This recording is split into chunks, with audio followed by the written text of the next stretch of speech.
दोस्तों, अगर ताजमहल प्रेम की निशानी है तो यह अंबेडकर पार्क महापुरुषों के संघर्ष के जीवन की कहानी है। नमस्कार दोस्तों, मैं विजय विद्रोही, आप देख रहे हैं 85 तक। दोस्तों, आज मैं लखनऊ के अंबेडकर पार्क में हूं और इसको लोग हाथी पार्क भी कहते हैं। और मैं आज बहुत ही खास मुद्दे पे जो है लॉजिकल तर्क करने आया हूँ, चर्चा करने आया हूँ और बताने आया हूँ कि यह अंबेडकर पार्क, जिसको लोग हाथी पार्क कहते हैं या पत्थर का पार्क कहते हैं, इस अंबेडकर पार्क में क्या कुछ है। और इस अंबेडकर पार्क की सबसे ख़ास बात यह है कि यहाँ पर जो है तमाम बहुजन महापुरुषों का जो है स्टैचू है, मूर्तियाँ हैं और यहाँ पर पत्थर ही पत्थर है, तमाम हाथी लगे हैं। लेकिन इस पर इल्ज़ाम लगा था, इस पे आरोप लगा था, इसको कहा जाता है सवर्ण मीडिया के द्वारा और तमाम मनुवादी लोगों के द्वारा कि यह जो है हाथी ने सारा पैसा खा लिया, इसमें ये पत्थर का पार्क है, इस पत्थर के पीछे इसमें पैसे बर्बाद किए गए हैं। लेकिन आज हम कुछ तथ्यों पर चर्चा करने वाले हैं कि आखिर इस अंबेडकर पार्क को जो है इतना नेगेटिव निगाहों से क्यों देखा जाता है। यहाँ तक कि मनीष कश्यप, जो अभी इन प्रेजेंट टाइम जेल में हैं, जिसके ऊपर जो है एनएसए लगा है, उन्होंने जो है इसका विरोध किया था कि देखिए ये पत्थर है, ऐसा है वैसा, तमाम चीज़ें, मतलब जितना भी जो है, जो मनुवादी मीडिया, जो मनुवादी लोग हैं, इस अंबेडकर पार्क का विरोध क्यों करते हैं। जो उद्घाटन होने वाला है, प्राण प्रतिष्ठा होगी, लेकिन उस प्राण प्रतिष्ठा में क्या होने वाला है और तमाम जो धार्मिक कर्मकांड होते हैं, हर एक जगह देखा जाए तो वो पत्थर की मूर्तियाँ होती हैं, तमाम चीज़ें होता है। लेकिन वहाँ पर जो है किसी भी प्रकार का जो है उसको नहीं कहा जाता कि ये पत्थर की मूर्तियाँ हैं या पत्थर का मंदिर है या पत्थर का जो है स्थल है। लेकिन इस अंबेडकर पार्क को लोग जो है इसका जो है नेगेटिविटी फैलाते हैं कि यह पत्थर का पार्क है, पत्थर में पैसा बर्बाद कर दिया गया, देश का जो है धन जो है बर्बाद कर दिया गया। लेकिन इस चीज़ को ऐसा क्यों कहा जाता है, इस पे हम चर्चा करेंगे और दिखाएंगे अभी आगे वीडियो में क्या क्या कौन कौन से महापुरुष की मूर्तियां हैं और इन्हीं मूर्तियों के कारण जो है इसका विरोध किया जाता है। और आज तक जो है शायद इस तरीके से, जो जिस तरीके से ये अंबेडकर पार्क है, आपको पूरे भारत में कहीं इस तरीके से नहीं मिलेगा, जो बहुजन महापुरुषों की विचारधारा को प्रेजेंट करता है, दिखाता है। और जिस तरीके से सम्राट अशोक ने जो है तमाम बौद्ध स्तूप बनवाए थे, शिलालेख जो है बनवाए थे, तो उसी तरीके से जो है यहाँ पर जो है अम्बेडकर पार्क में तमाम बहुजन महापुरुषों का जो है स्टैचू लगा है। और मैं आपको दिखाना चाहता हूँ कि कौन कौन से स्टैचू लगे हैं। और सबसे ख़ास बात कि अभी 22 जनवरी को जो है एक भव्य जो है मंदिर में जो है क्या हो रहा है, प्राण प्रतिष्ठा का कार्यक्रम रखा गया है और उसकी खूब चर्चा हो रही है, खूब बड़ाई हो रही है। अगर आप उस एंगल से देखिए कि वहीं जहाँ एक मंदिर है और एक वो है, उसकी खूब चर्चा हो रही है, लेकिन रियलिटी देखा जाए तो वहाँ पे है क्या, वहाँ पे भी जो है जितनी भी चीज़ें बनी हैं सब पत्थर के बने हैं, पत्थर जो है तमाम जगहों से लाए गए हैं। लेकिन वो पत्थर जो हैं वो भी तो अगर देखा जाए नज़रिया से कि जिस तरीके से उस पे अम्बेडकर पार्क पे कहा जाता है कि यहाँ पे तमाम पत्थर ही पत्थर हैं, लेकिन मंदिर में भी तो पत्थर होते हैं, जितने भी धार्मिक स्थल होते हैं वो भी पत्थर के होते हैं। तो उस पे जो है मनुवादी मीडिया, मनुवादी लोग नहीं कहते हैं कि ये पत्थर के बने हैं। लेकिन इस पे क्यों कहते हैं, क्योंकि देखिए जो पाखंडवाद को ख़त्म करने वाले हैं उनका अगर स्टैचू लगाया जाता है तो उसी को पत्थर की मूर्तियां कहा जाता है। उसी में दिखाना चाहता हूं कि जो ये इस अंबेडकर पार्क का लोग विरोध करते हैं, जो कहते हैं कि पत्थर के पीछे पैसा बर्बाद किया गया है, आखिर इस अंबेडकर पार्क को ऐसा क्यों कहा जाता है। क्योंकि यह अंबेडकर पार्क में ऐसे ऐसे महापुरुषों का स्टैचू है कि जो पाखंडवाद का जो है घोर विरोधी है और जो समतावादी का समर्थक है और जो मनुवाद का जो है बिल्कुल नाश करता है। जैसा कि मैं आपको दिखाना चाहता हूँ कि यह स्टैचू किसकी है, ये महात्मा ज्योतिबा राव फुले की है। और ये जो है ऐसे व्यक्ति हैं जो ज्योतिबा राव फुले ने जो है तमाम दर्जनों स्कूल खोले और ख़ास करके जो है औरत को पढ़ाया और अपनी बीवी को ही जो है भारत की प्रथम महिला अध्यापिका भी बनाया।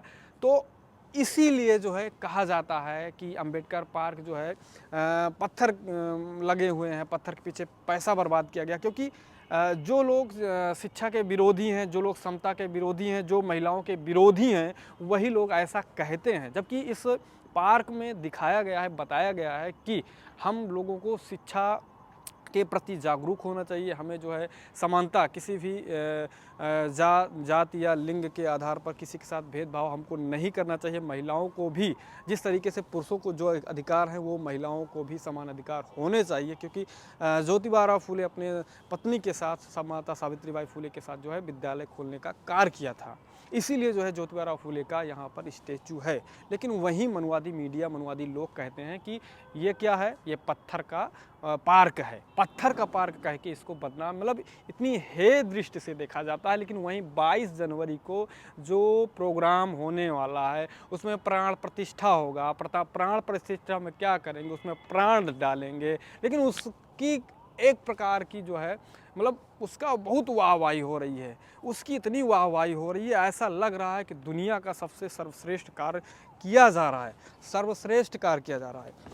और मतलब इतना सर्वश्रेष्ठ कार्य किया जा रहा है कि उसकी वाहवाही हो रही है। और जो मेन स्ट्रीम मीडिया है वो उसका कोई वो नहीं है, वो कोई सवाल नहीं कर सकता है कि क्या है, कैसे है, जो भी है, कुछ भी मुझे भी नहीं मतलब है कि मैं उससे सवाल खड़ा करूं कि वह पत्थर की मूर्ति है, उसमें भी तो जो उद्घाटन होगा वो भी पत्थर का है, उसमें प्राण प्रतिष्ठा होगा वो भी पत्थर का, सभी चीज़ें। लेकिन सवाल यह है, मुझे उससे कोई मतलब नहीं है, वो कितना क्या कर रहे हैं, वो कितना पाखंडवाद फैला रहे हैं, वो मतलब नहीं है।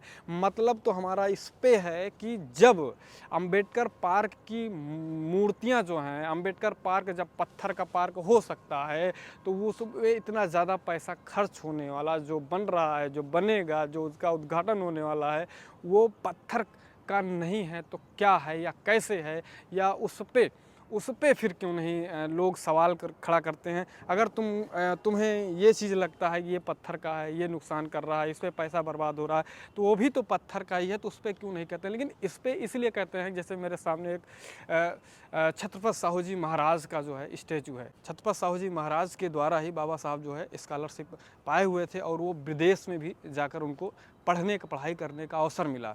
और इसीलिए जो है इसको पत्थर का पार्क कहते हैं, मतलब इसका विरोध करते हैं। इसीलिए करते हैं क्योंकि बाबा साहब को जो है ये छत्रपति साहू जी महाराज के द्वारा ही बाबा साहब को पढ़ने का, विदेश जाने को पढ़ने का जो है अधिकार मिला, अवसर मिला। और इसी के कारण जो है इस पार्क को जो है ऐसा कहा जाता है। इसीलिए कहा जाता है क्योंकि बाबा साहब को पढ़ने का अवसर दिया छत्रपति साहू जी महाराज ने। अगर छत्रपति साहू जी महाराज ने बाबा साहब को पढ़ने का अवसर दिया तो जो मनुवादी लोग हैं, जो असमतावादी हैं, जो पाखंडवादी लोग हैं, वो इस अंबेडकर पार्क का तो विरोध करेंगे ही। तो साथियों, मैं बात करूंगा ओवरऑल इस अंबेडकर पार्क की। तो मैं अभी आपसे बताया ही कि जो है यह अंबेडकर पार्क जिस तरीके से ताजमहल जो है प्रेम की निशानी है, उसी प्रकार से यह जो अंबेडकर पार्क है यह बहुजन महापुरुषों के संघर्ष की कहानी है। इसको नकारा नहीं जा सकता है। और इसमें जितने भी स्टैचू आप देखेंगे, जिसमें तमाम जो है डॉक्टर अंबेडकर हैं, मानवर कांशीराम साहब हैं और सभी महापुरुष हैं जो बहुजन विचारधारा, जो समतावादी, जो शिक्षावादी, जो पाखंडवाद का विरोध करने वाले थे, उनका सबका स्टैचू है। लेकिन वहीं पर जो है इनको इस प्रकार से कहा जाता है। तो इसका ओवरऑल अगर मैं कंक्लूज़न देखूं तो एक तरफ जो पत्थर की मूर्तियां हैं, जो पत्थर के सब कुछ हैं, वहाँ पे उसकी वाहवाही हो रही है। लेकिन यहाँ पर जो एक अंबेडकर पार्क है, यहाँ के पत्थर तो दोनों हैं। पत्थर तो जो वहाँ पे हो रहा है, जो उद्घाटन होने वाला है, जो 22 तारीख का जो है प्राण में उसके अंदर प्राण डाला जाएगा, वो भी पत्थर का ही है। इसको कोई नकार नहीं सकता है। बस उसमें है कि प्राण डाल दिया जाएगा, ये जो है थोड़ा अद्भुत बात है। लेकिन पत्थर का वो भी है, पत्थर का ये भी है। लेकिन वहीं एक अंबेडकर पार्क पत्थर का बन गया तो मीडिया, मनुवादियों के पेट में इतना मरोड़ होने लगा, इतना तकलीफ होने लगा, इतना दर्द होने लगा। इसका मुख्य कारण यही है कि इस अंबेडकर पार्क में सिर्फ क्या है, जो समतावादी, जो बुद्धवादी, जो किसी भी प्रकार का भेदभाव का समर्थक नहीं करते थे, वो हर एक प्रकार से असमतावादी और आडंबर और पाखंडवाद के विरोधी थे, जो शिक्षा के समर्थक थे, उन्हीं का स्टेचू यहाँ पर लगा है। इसीलिए जो है अम्बेडकर पार्क का विरोध ऐसे लोग करते हैं जो असमानतावादी हैं, जो समतावाद के खिलाफ रहते हैं, जो शिक्षा के खिलाफ हैं, जो समानता के खिलाफ हैं। तो बहरहाल मेरा यही उद्देश्य है इस वीडियो बनाने का कि वहीं उधर पत्थर इधर भी पत्थर, लेकिन इस पत्थर को जो है कहा जाता है इसके पत्थर के पीछे पैसा बर्बाद किया गया, लेकिन पूरे भारत भर में जितनी भी चीज़ें हैं, जो हिस्ट्री है या जो जितने भी पाखंडवादी चीज़ें हैं, वो पत्थर का ही बना है, घास फूस का ही बना है, उसके भी पीछे भी पैसे लगे हैं, इससे भी ज़्यादा पैसे लगते हैं, लेकिन इस अम्बेडकर पार्क पे ही उंगली उठाया जाता है। तो यह बिल्कुल क्लियर है कि ऐसा क्यों किया जाता है, क्योंकि वही है ना कि एक विरोध कि एक जो बहुजन समाज का व्यक्ति अगर कोई आगे निकलता है, बहुजन समाज के बारे में, बहुजन के इतिहास को जो जिंदा करेगा, तो लोग उसका विरोध तो करना जायज़ है अगर वो असमानतावादी हैं तो। खास करके मेरा टारगेट ये था कि जो 22 तारीख को कार्यक्रम है उसमें प्राण प्रतिष्ठा होगा, वो क्या पत्थर का नहीं है, क्या मनु मीडिया जो लोग अम्बेडकर पार्क को पत्थर का पार्क कहते हैं, क्या उस प्रांगण को भी पत्थर का ही कहेंगे, क्या उस पर भी ब्लेम करेंगे कि ये बर्बाद किया जा रहा पैसा, कि इस पैसे को कहीं और लगा देना था। तमाम चीज़ें हैं। मेरा टारगेट लेकिन वो नहीं है कि उसको बदनाम किया जाए, उसको गलत कहा जाए, ठहराया जाए, लेकिन मेरा सवाल ये है कि जो अम्बेडकर पार्क को पत्थर का पार्क कहते हैं उस पर भी क्या सवाल खड़ा कर सकते हैं, उनके अंदर भी क्षमता है या नहीं। दोस्तों आपकी क्या राय है, आप हमको ज़रूर कमेंट में बताइएगा। अगर कोई सुझाव है तो आप हमको दे सकते हैं। दोस्तों फिर नेक्स्ट वीडियो मिलेंगे, तब तक के लिए जय जवान, जय किसान, जय विज्ञान, जय संविधान।